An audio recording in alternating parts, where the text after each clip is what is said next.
Are you more concerned with what you feel and what you think as opposed to what God knows and what he's going to judge you for and me? You're tempting him. You tempting God? You think because you do it, God has to do something? God, in other words, I make this move, and because he did it for Joshua, you got folk teaching this nonsense. And he did it for Moses. God gotta do it for you. No, he don't have to do nothing. Guess what? But be exceeding God. Amen. He doesn't have to do what you gonna kick God over a barrel. No, you gonna mess around and he gonna roll over top of you. Or me. He ain't the one, y'all. And somebody needs to tell us this because we think God is like the God of our imagination. We ought to be terrified of him. Amen. Every time you swing an attitude with God, you become indifferent with Christ. You get sideways with his church. And it's sin. You know what you're saying? And you know you're sinning. You're saying, God, I know you well enough to know what I'm going to do. I'm going to do it. I'm going to feel it. I'm going to think it. I'm going to be it. You know what you're telling him?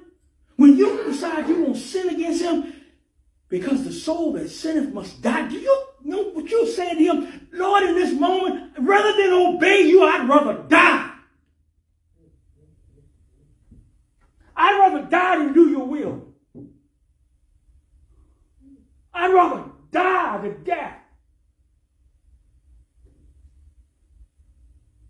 See, this crackerjack box God that we've been telling, he's fluffy and he's nice and soft and he's gooey and he's ooey. Listen, God is sovereign. He's holy. He's just. He's righteous.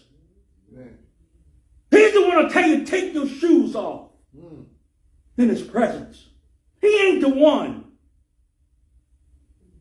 I wish I could call Ananias and Sapphira back. Let them testify and stand up and tell the truth. You know what they will tell you? He ain't the one, y'all. We found out the hard way he's not the one. Amen. You're saying to God, I'd rather die than obey your will. Because I'm feeling this thing. I'm feeling this some kind of sort of way. And I don't care about you. I don't care about your word. I don't care about your will. I'm feeling what I'm feeling. And right now I'm going to do what I want to do. Temporary insanity. That's what it is. When any of us go astray from God, temporary insanity. We've lost our cotton picking mind.